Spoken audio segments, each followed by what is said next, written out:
And it's a good Sunday morning. Welcome to Church of the Total Man, a church for men. So get a Bible, a cup of coffee, or just sit back and learn from the wisdom of the ages.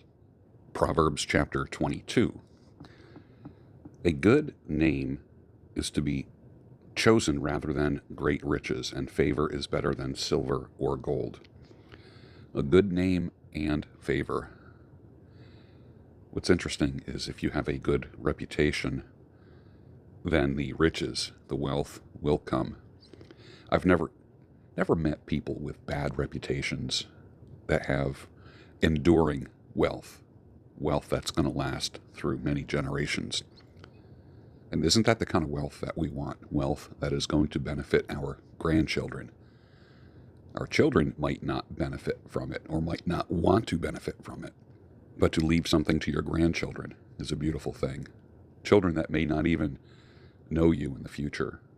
Generations that may not even know you. They might know of you.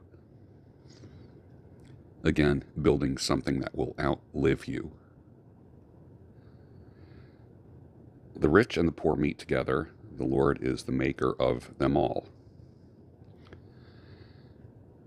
Everybody is our brother in a sense, so to speak. We're all part of the human race, whether it be different races, ethnicities, nationalities, rich, poor, young, old.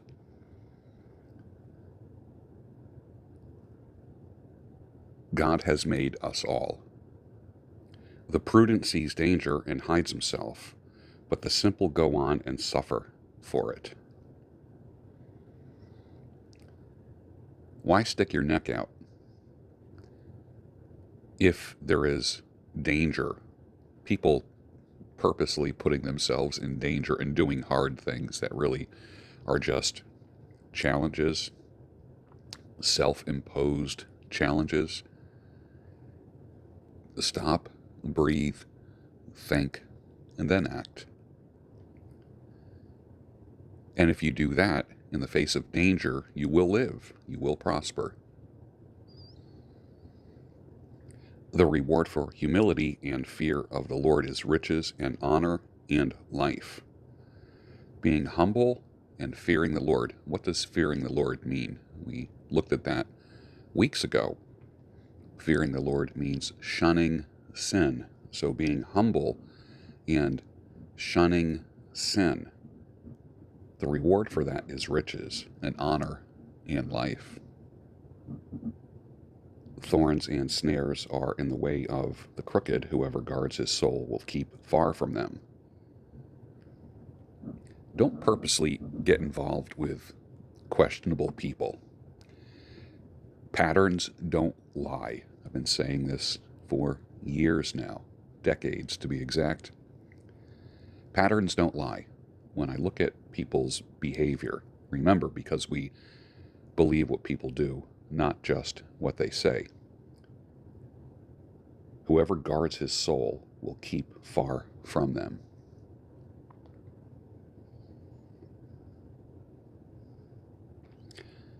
Train up a child in the way he should go, and when he is old, he will not depart from it. I like to say that if you fire a projectile in a certain direction, like if you aim the barrel of a gun in a certain direction, if you aim a cannon in a certain direction, the projectile will go in that direction. It's not going to go in the other direction. It's going to go in the direction you point it in. Think about that. Children are the same way. What are you pointing your children towards?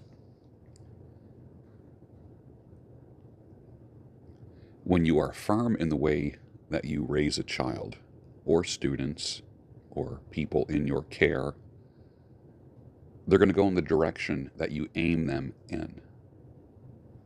The rich rules over the poor, and the borrower is the slave of the lender. That's pretty obvious. The rich rules over the poor. That actually can be a good thing or a bad thing. It all depends on the humility and the mercy that the rich have. Many rich started out poor. And one of the ways that they go wrong is that they don't remember where they've come from. Remember where you've come from. Whoever sows injustice will reap calamity, and the rod of his fury will fail. Sows injustice. Are there injustices in your life? The people who acted unjustly towards you, there will be calamity for them. It may not be in your lifetime. It might not be when it might not be on your timeline. Let me put it that way. But here's a promise. Those who sow injustice will reap calamity. Have you been unjustly treated, either personally or in the justice system, as a man, as a father? Those that inflicted the injustice on you will have calamity. Like I said, it might not be according to your timing, but it will happen. So relax. Don't take joy in someone else's pain or downfall. But the reality is this: what goes up must come down. There's a law here. Whoever sows injustice will reap calamity. And that also goes for yourself. If you are sowing injustice, if you are planting seeds of destruction, what do you think is going to grow from that seed? I'll give you one guess. Calamity, pain, trouble, trauma, chaos. Whoever has a bountiful eye will be blessed, for he shares his bread with the poor. We give to people out of our abundance, and maybe even sacrifice. How much do you share with people who are less fortunate than you are? One of the prayers that we had growing up when I was a child, a teenager, it was, Lord, bless this food that we are about to eat, and help us bless those who are less fortunate than we are. Amen. We pray that every night before dinner. Some families call that grace time. Who's going to say grace tonight? Or who's going to give thanks tonight? And we did that. I still remember that prayer to this day. Drive out a scoffer, and strife will go out, and quarreling and abuse will cease. Is there a troublemaker in your midst? Maybe they need to go. They're not going to succeed. How many times have you seen troublemakers disappear? You think they get the upper hand. You think there's nothing stopping them. They end up stopping themselves because of their foolishness, the scoffers.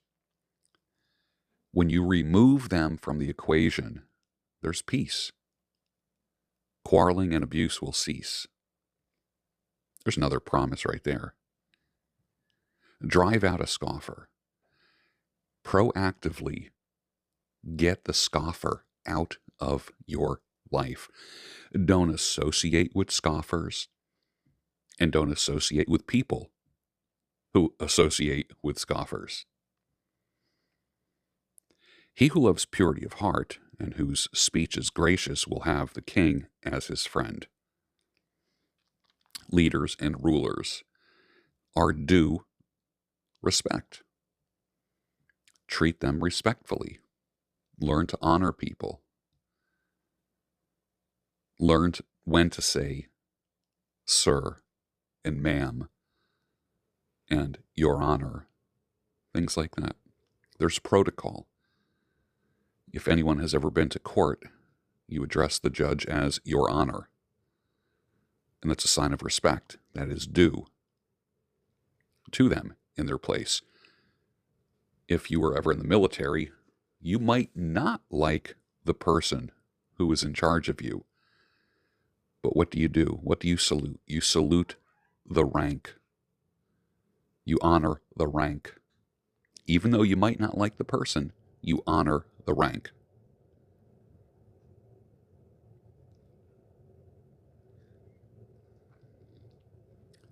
The eyes of the Lord keep watch over knowledge, but he overthrows the words of the traitor. The sluggard, the lazy guy, we've heard that word before here. There is a lion outside. That's what the sluggard says. I shall be killed in the streets. The lazy man. The lazy man always has a horrible ending, always. The mouth of forbidden women is a deep pit. He with whom the Lord is angry will fall into it. The mouth of forbidden women. We talked about forbidden women many weeks ago, didn't we? What are forbidden women?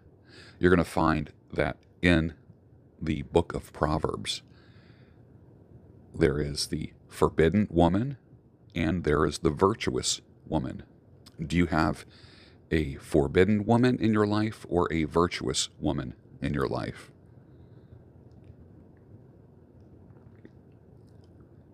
Folly is bound up in the heart of a child, but the rod of discipline drives it far from him. Children can be foolish. They need to be taught, but they also need to be disciplined. Some children need more discipline than others, more guidance. What is the root word of discipline? Disciple. Teaching them. Some children need more teaching than others. Whoever oppresses the poor to increase his own wealth or gives to the rich will only come to poverty. Does it seem like governments sometimes keep people poor through oppressive taxes?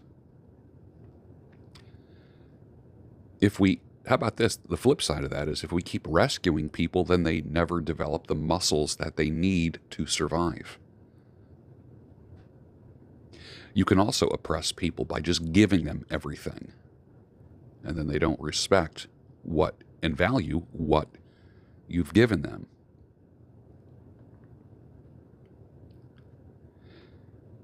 Words of the wise. Incline your ear and hear the words of the wise, and apply your heart to my knowledge, for it will be pleasant if you keep them within you, if all of them are ready on your lips. The words of the wise. I always start out Church of the Total Man by saying, get a Bible, a cup of coffee, or just sit back and listen and learn to the wisdom of the ages. Doesn't matter who you are, you can benefit from Church of the Total Man. There's something here for you. That your trust may be in the Lord, that I have made them known to you today, even to you. Have I not written for you 30 sayings of counsel and knowledge to make you know what is right and true, that you may give a true answer to those who sent you? As soon as you learn something, you're accountable for that thing. Right? Ignorance of the law is not an excuse. You get pulled over for speeding, you can't say, oh, I didn't know the speed limit was X. I didn't realize that was the speed limit. Okay. If you are carrying a weapon and go from one state to another state that might not have the same laws as the state you're from, this is why you have to research. And if you get arrested, ignorance of the law is not an excuse. You will hear that every single time. Be aware of the laws. Be aware of the direction that you need to go.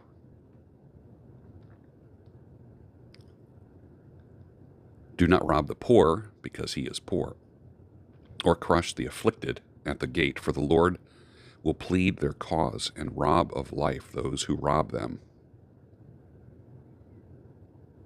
Do not rob the poor because he is poor. What do the poor have? If the poor are so poor, what is there to rob? Even the little bit that they have. do not take from them. Make no friendship with a man given to anger, nor go with a wrathful man, lest you learn his ways and entangle yourself in a snare. Make no friendship with a man given to anger, someone who gets angry fast. We are to be slow to anger. It's not saying don't be angry.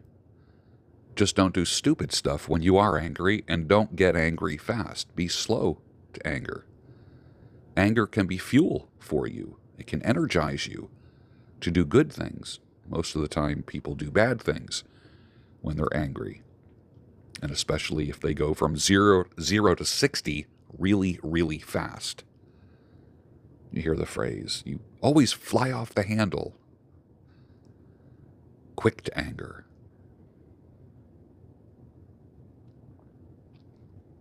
Be not one of those who gives pledges, who puts up security for debts, co-signing. If you've ever co-signed for anyone or are on the same lease and or mortgage, you are liable to pay if they don't. So be careful who you sign for, whether it be family or friends or anyone, a potential mate. Many men have learned that the hard way. And some men just don't listen. If you have nothing with which to pay, why should your bed be taken from under you? Well, that's pretty interesting. I never considered that. Do not move the ancient landmark that your fathers have set. Think about landmarks. Think about traditions. Think about things that your family has done, that you do year after year after year. There might be a reason for that. Why change something that your forefathers, that your father, that your grandfather, that your great-grandfather did? Don't move the ancient landmark that your fathers have set. That could actually be actual land itself, land markers, or it might be behaviors or traditions. Do you see a man skilled in his work? He will stand before kings. He will not stand before obscure men. Pursuing excellence in what you do. Be the best at what you do, and you will stand before decision makers. Investors, let's take it a little bit further. Investors, people who are interested in investing in your business or in you. I was listening to a podcast yesterday of a guy that is creating a water brand for dogs rather than just taking water from the faucet in the kitchen. He literally is creating a kind of like a vitamin water for dogs. Sounds crazy. And he said something like, you got to be willing to look stupid at first when you're coming up with business ideas. But do you see a man skilled in his work, pursuing excellence, being relentless? Guess what? He's going to stand before kings and decision makers in a good way. He will not stand before obscure men. That was Proverbs chapter 22. Next week, Proverbs chapter 23 on Church of the Total Man, a church for men. Thank you for attending today.